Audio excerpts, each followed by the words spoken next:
Good afternoon, ladies and gentlemen. My name is Carla Iorio, and I am working in EASA as head of STC and Special Airplane Section in the CT Directorate.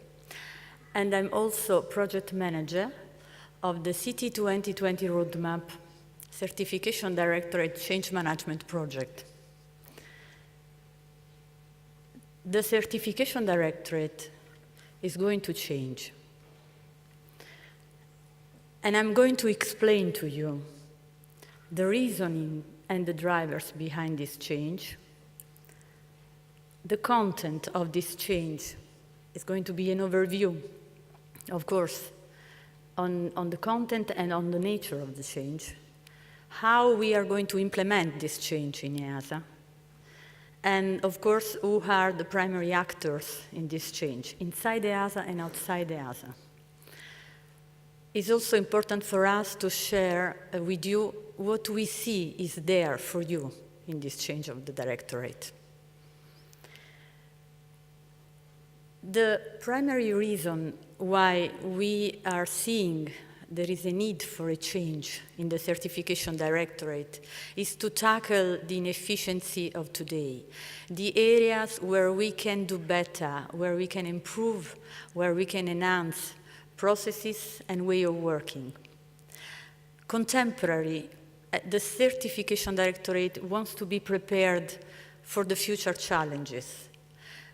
There are many changes that are upcoming on our way, changes that are related to technical aspects, meaning new technologies like artificial intelligence, eVTOL, hybrid and electrical propulsion, changes relevant to new regulations, the new basic regulations, the fees and charges, international cooperation, as just Mark mentioned it before.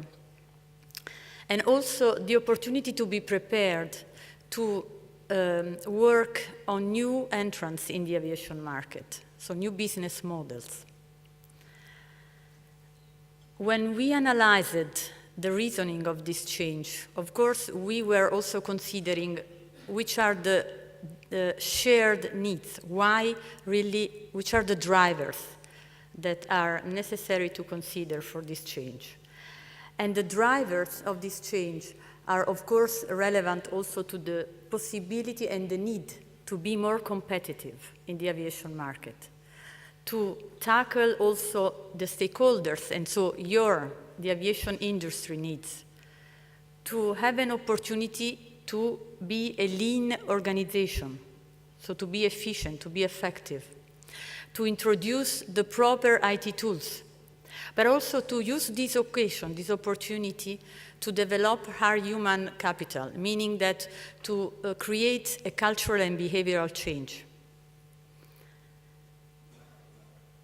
This project, the CT 2020 Change Project, is not intended as to be quick and revolutionary. It's intended to be gradual, and it will happen through a series of strategic initiatives. It will start with a transition to a new organizational structure, and slowly will become a real transformation, so with a strong impact on processes, on resource and workload management, on attitudes, and so on. In addition, the nature of this change is intended to be participative, meaning to involve the city staff along the way and to gather the contributions of the city staff in the development of the change.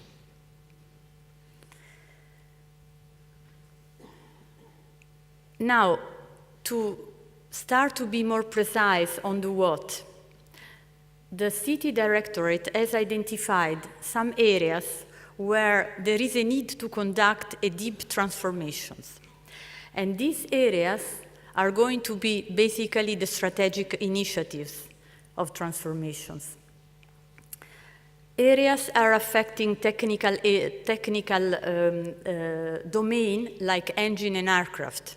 There has been a clear need to integrate properly these two products. but also envisage a better synergy between DOA and certification products. Sustainability, you see a new word there. The CT Directorate have seen the need to merge better the environmental protection with the sustainability, meaning how we can better handle not only sustainable but also non-sustainable products, and in a fair way. Integration of research, but also how to develop talent and agile competent staff, creating a competency matrix around them. And of course, be prepared again to innovative projects, new technology. In the center, as you can see, there is the city staff, because again, it's around them that this is going to work, the change management project, around their needs, and in order to develop competencies, enhance their talents, and also create new rules and new responsibility. Now, these kind of key areas, of course, are not going to be just a transformation at a technical level. So it's not going to be just a monodimensional transformation. It's going to happen at a multidimensional level, because we cannot just afford to put together, to integrate two technical areas. We have to do that, creating enhanced process, enhanced way of working, to define better roles and responsibility, to let the city staff to have new tools and and I would say enter better into the digitalization world, to have a way of working and communicating that is more efficient, but also to develop a new perimeter around which the people can work better together. And in fact, the organizational structure is one of these 6 dimensions. So as you can see, the change is quite a fascinating project. The City 2020 roadmap is pretty complex. Now, the organizational structure, so the need to readapt the actual organization to better integrate the transformations, has been analyzed and developed, and is presently resulting the most advanced of all these dimensions. Why? Because there has been immediately the need to pursue some benefits, and this is again not an exhaustive list, to really try to target a management that is more lean, more compacted, more centralized, to have a strong coherence in terms of products, and also define better the scope of each department, but also to define better the roles of the staff, the PCM, the DOA team leader, the way in which they can be also having double role, or exchanges of competencies. But also important, the development and the empowerment of a strong program management and workload function. And again, this is tackling the inefficiency of the present time. Important for us is also to create a structure that is very well readable from outside, from you, from our external stakeholders. And presently, this is the first outcome. So we are sharing with you the actual initial outcome of a first analysis that is very much expressly showing the departments, because those at this level we have finalized the decision. And please keep the name of the department only as working titles, because of course the names are going to reflect properly the scope of the different departments. And again, the scope of each department has been well defined, and is also, as you can see, I will describe a little bit better, tackling the transformations, the key areas of transformations. The bullet points in each block are also not connected to the specific sections. They are just kind of listing the scope of the department, because the work on the scope and definition of the section is presently ongoing. For example, how I can better translate the key areas. Let's go to the areas of environmental and sustainability, plus integration of engine and aircraft. You see Department D, is, for example, clearly showing a synergy among these technical areas. Whereas, for example, Department A and Department B, you will see there will be a need to share certification specifications. CS25 is going to be partially managed by Department A and partially managed by Department B. So there is a need to, I would say, find new way to work together.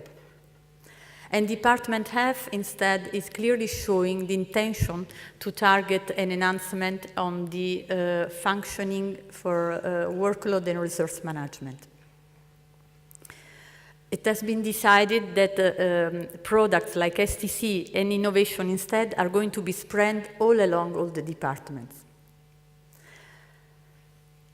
To better translate, to have a compass, I would say, to better translate our change, we have developed a vision, focusing on the essential, connect people's talents for safe and sustainable aviation. And each word of this vision is actually evocating, the drivers of this change. Focusing on essential, going to the efficiency, going to what is important for us to do. We can also connect to risk-based approach, and I believe today you have spoken a lot about it. But also have people first, have talents of the people at the center. Make the best use of the agility and the talents of our people. And then the word sustainable that is coming several times.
And this was, of course, a kind of projections that we wanted to share with you on how we see, in a way, the future for us and with all these changes implemented. The methodology that we are using is the criteria that will help, in a way, to ensure that risks are seen in advance and the benefits are properly tackled. And the methodology that we are presently implementing in EASA is the change management methodology. EASA has its own approach at the change management methodology, and here there are only a few steps where you can see, in fact, the city staff engagement is very central, but also the need to have an impact assessment of the different key areas and the monitoring of the different phases of the process. And for us, in fact, it's very important to measure the results and iterate the processes that are working well. In order to implement this methodology, a team has been appointed. Again, me as project manager, Javier Castillo and all are seated there as change agent, Grégory Lièvre as planning and process manager, and Laurent Grutz as technical integration manager. We are working, of course, the four of us as a change core team, but we are embracing in a change network different groups and different communities inside the city directorate, going from the city director down to every staff. And this change network, in fact, is one of the key, for the change management methodology. But we are not just, I would say, transmitting and creating this network within the city directorate. We are already informing and involving the other directorates. So it's a process that is also transversal at agency level. And so FS Directorate is involved, SM, as well as AD, RS, all the directors are involved. And not only, because our stakeholders are not just the stakeholders inside EASA.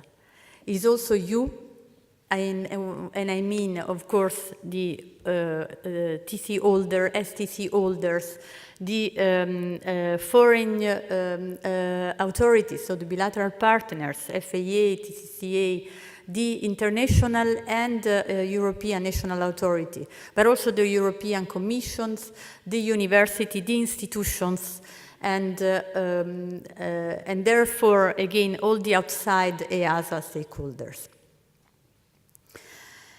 And why is also important for us to coordinate with you? It's important for us to coordinate with you because we see a lot coming for you in this process. And the benefits are going to be the benefits are going to be many, because what we see in the implementation of this change is, first of all, the possibility for us to be more agile in responding to your needs, in responding to addressing new innovative projects that you are putting on the market.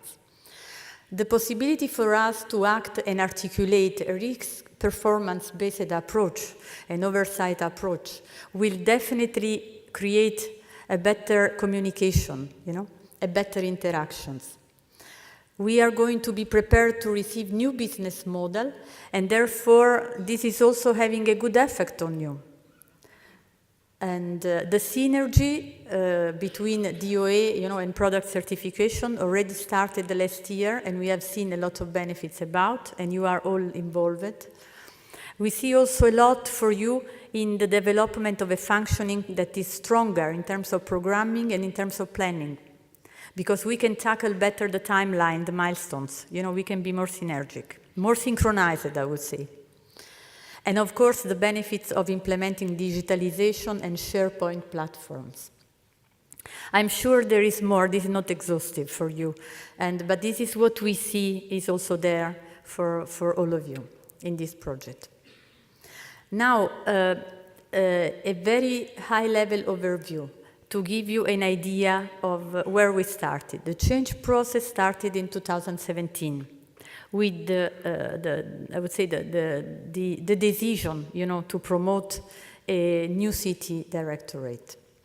Along the way, the change management approach has been implemented. Why? Again, because there is a possibility to ensure and secure a better success of this process. The key areas roadmaps have been defined, and the definition, and the development has started. People, city staff has started to be engaged. And we are targeting to sustain this change project all the way up to 2020, when it's expected that it's going to be completed and implemented. Of course, it's going to be not just up to the 2020, it's going to happen also beyond, because we are going to stabilize, reiterate, and improve even more. Thank you very much for listening to my overview, and please, any questions, we are all here, me and the team, available to answer.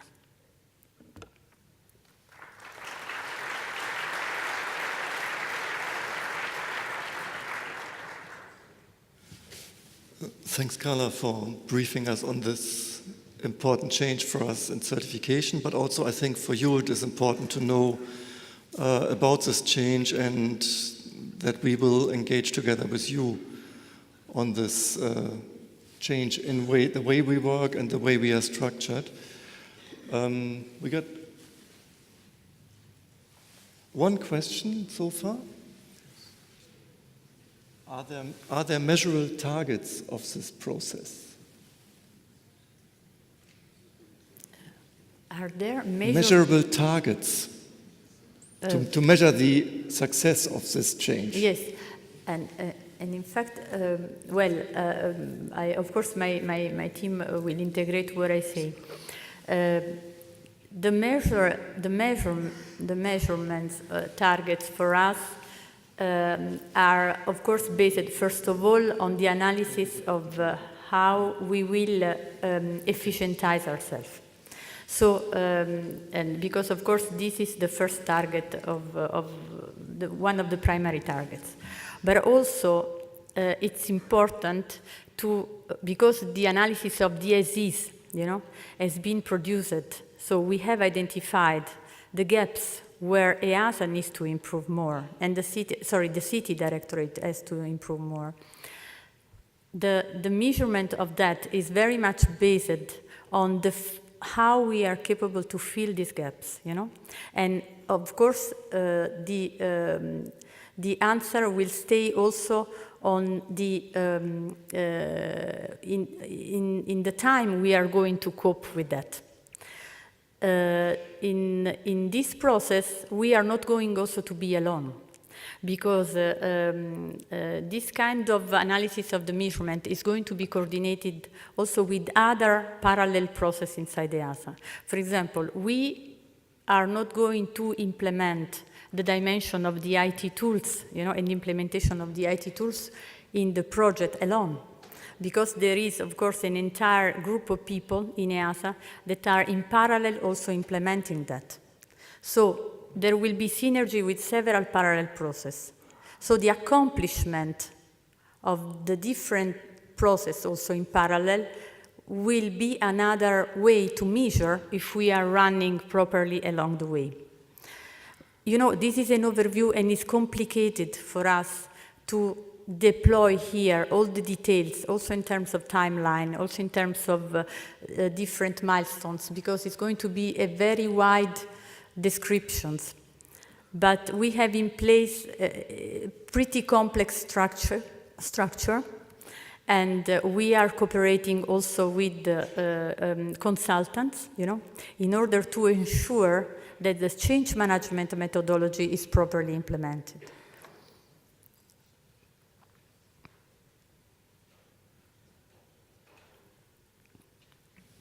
We got a few more questions, because 2020 is just 14 months away. The question is, when and how will you interact with industry? I don't know, Carla, whether you or one of your team will answer. Maybe somebody from the team. I can take that question. So, good afternoon, everyone. I'm Javi Castillo, part of the Change Core team. 14 months away is not much time. It's not around the corner, but almost. We are starting to interact with industry, starting by today, starting to inform about the roadmap, inform of what's going to happen, about the plan of the things that have been done. But also, there have been already happening things in the previous months on which you may realize that are also part of a change on the interaction between you and us. The performance-based oversight, for example, the LOI, which have been running already for some time with the advanced implementation projects, the exploration on the DOA and STC holder synergies. So all these initiatives, all these subset of projects, if I may say so, have been running already for a while. So the City 2020 roadmap will embrace all that and will try to structure, trying to converge in a final solution for a better shape of the city directorate. Now, more details will start coming from January next year onwards, because it will be by then when we will start developing the detail on the key areas that Carla has presented, the details on how to enhance the engine aircraft integration, how to develop a proper competency matrix and explore the talents that we have in the agency, how to better integrate research and disruptive technologies. So all that will be developed next year, and within that we will put in place a communication plan for our internal stakeholders within EASA, but also external to EASA. Thank you. Good afternoon. Maybe one point, we say 2020, but we didn't say 1st of January 2020. So in effect, we'll have more than 14 months because our plan is towards the middle of 2020. And also one point to highlight is that we have already started to use the existing channels with industry, like the CCOM, which is composed of industry representatives, has been in a dialogue with us, involved in this. And we also have channels with ASD, which we have and which we will use also to communicate and to get input.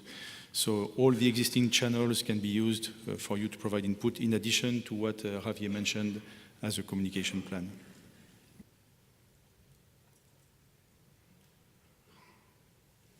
One other question was actually what it affects industry most. During the transition process, will the means of interfacing with EASA remain the same? Whom to contact, etc.? Yes, so this will remain the same. It may evolve in a way on depending on how we are shaping the scope of the departments in the future. So Carla has mentioned, for example, that there will be a balance between today two departments, between today the Department of Large Aeroplanes and General Aviation. In the future, the General Aviation Department will take some CS25 products. So there will be a balanced workload there, and there will be some adjustments there. There will be also some adjustments on how to accommodate within EASA the electrical aircrafts, the vertical takeoff and landing products, which could be also splitted and allocated to different departments depending on given criteria, on the size, on whether the vehicles are going to be unmanned or not. So we have to develop this criteria. So there will be some developments there, but in terms of how EASA will be interacting with you as we are having today with PCM industry contact, it will continue being under the same principles. One question maybe for you, Carla, was about the first visible milestones. When is it planned and what will be the content? Sorry, can you repeat? Because The first visible milestones of the project. the milestones, yes. When is it planned to Yes. happen and what will be the content? Yes.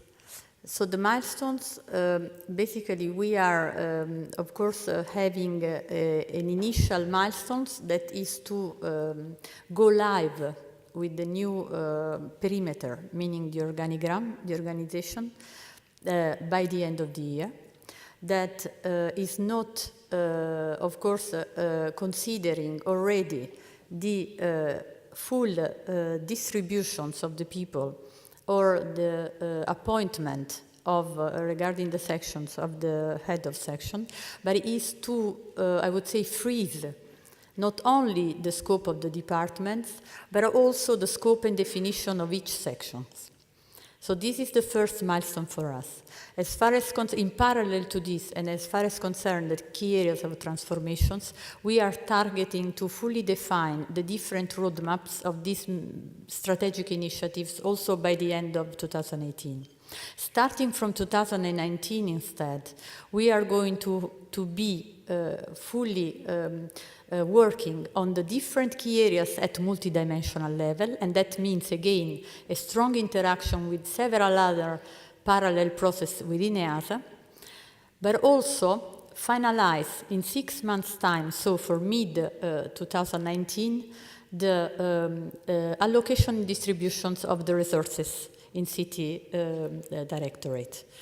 So it's going to be an intense period and pretty rich, at least until mid of 2019, because we are going to be, I would say, reorganized, in terms of perimeter.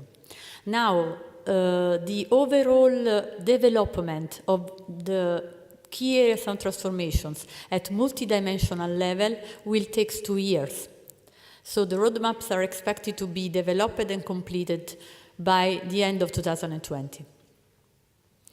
Each and every key areas, maybe this is important to mention, of course, keep in mind that has different weight and will be developed in different time frame, because the time that we require, for example, to develop competency metrics may be shorter than the time that we'll require to have a proper integration of research, in the city directorate. So the plans for each and every key areas of transformation will be different. Another thing maybe important is that it will be also necessary to reset some plans based on the work that other processes in parallel are doing, are developing in EASA, because if there will be the need to resynchronize on some parallel process, like processes, resource management, or digitalization, we will need to maybe stretch, or compress some of these key areas. So it's not speed and control, I would say, because we are really targeting to do it right, and it requires a necessary time to reflect, to digest, as you said, to measure, the targets. But of course, it's something that for which we feel an urgency, and the drivers are very reasonable. Okay, we have 2 more questions. One is related, I guess, to most of you. How will the transformation affect DOA holders? So within the roadmap for all the key areas, we have to conduct an analysis and assessment on how we are doing today the things, so the assessment of the as is, and trying to identify the gaps that we can have today internally and externally, And this assessment is going to be done for the key areas and for the dimensions on which all these key areas are working, but particularly on how this transformation may affect to DOA and to DOA holders. Well, there are two key areas which directly will tackle this. One is a better exploration on the synergies between DOA and product certification. We believe that we can enhance and do better in this area. And the second one, which you have been already working with the DOA team leaders, with the teams, is on the performance-based oversight. So on these 2 areas, we have to review how we are approaching them today, which things we can do better to enhance the relationship that we are having today, as well as on our internal coordination between the DOA team leaders and the certification team. It's difficult to anticipate on concrete facts because this will basically come in the future as we develop things along the way. But in general guidelines, at least these two areas will be for sure explored. Thanks, Javi. And the last question to Carla, again, it's linked to what you just explained. It's about the Synergy project and how it should improve the work between DOA and product certification. And as you run the Synergy project, Yeah. I think you would be the best to answer it. Well, it's interesting to, and it's very good signal to have questions on synergy because it has been enhanced a lot during the last year. And Marcos, you know, we have already started, in fact, this synergy project, but at the level of DOAs and STC, all their coordination. And pilot projects have started, has been presented several results at previous event in EASA. And so the reason why, this synergy is so important is because it has been clearly seen the benefits of having a strong coordination between our staff, DOA team leaders and PCM, for example, DOA team leaders and experts team, on the reductions, of sometimes. The benefits can be seen on both sides. When there is a DOA that is well known, not only at the level of DOA team leader, but also at the level of PCM, the trust, the trustability, so the trust relationship is there. And this will inevitably affect the performance and the productivity, overall. As well as the information and at projects level of the PCMs that can be conveyed to the DOA team leader during the process of surveillance can be extremely important at the moment of the audits. So, eventually, what I'm trying to say here is that it's pretty much a must. I mean, we have the opportunity to create, I would say, a better outcome, bringing together, the figures that can work in a synchronization, in particular checkpoints, and ensure you a quicker, and more efficient process when you apply to EASA. So I am really a strong supporter of the synergy between DOA and product certification, and this will embrace again not only what is already happening now at STC level, but at wider range, TC. And other processes, that are interrelated. So, and on these aspects, you will be very much contacted, because the need to iterate properly, and to measure the results and the efficiency, it will be based also on your outcomes, so on your feedback. Sorry. So it's a complete area of transformation there. Okay, thanks very much to Carla and the whole change team. Thank you very much to all for your attention.